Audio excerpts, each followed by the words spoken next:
Qu'est-ce que c'est?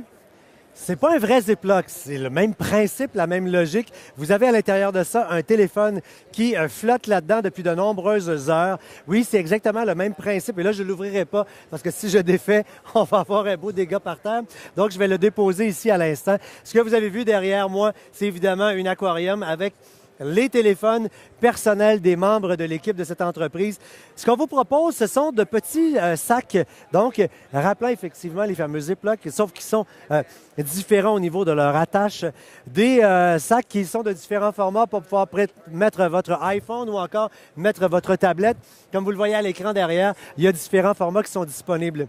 L'affaire qui est le fun, quand tu as mis ton appareil là-dedans, c'est qu'il devient un water resistant et également aussi waterproof, ce qui veut dire que l'appareil peut tomber à l'eau ou encore, je pense à ceux qui vont dans le sud et qui veulent pouvoir continuer à lire un livre avec leur tablette électronique. Bien, tu mets ta tablette électronique là-dedans et tu lis dans la piscine sans aucun problème ou encore traîner sa musique à la plage.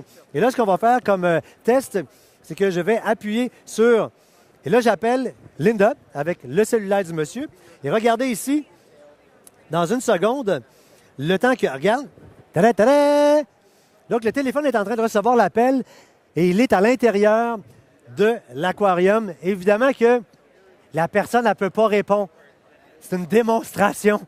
Mais pour vous démontrer que ces petits sachets-là sont, oui, effectivement, assez protecteurs pour que l'eau n'entre pas à l'intérieur, mais que l'appareil demeure fonctionnel. Et vous avez remarqué, au niveau du toucher, et ça c'est important, c'est toujours fonctionnel.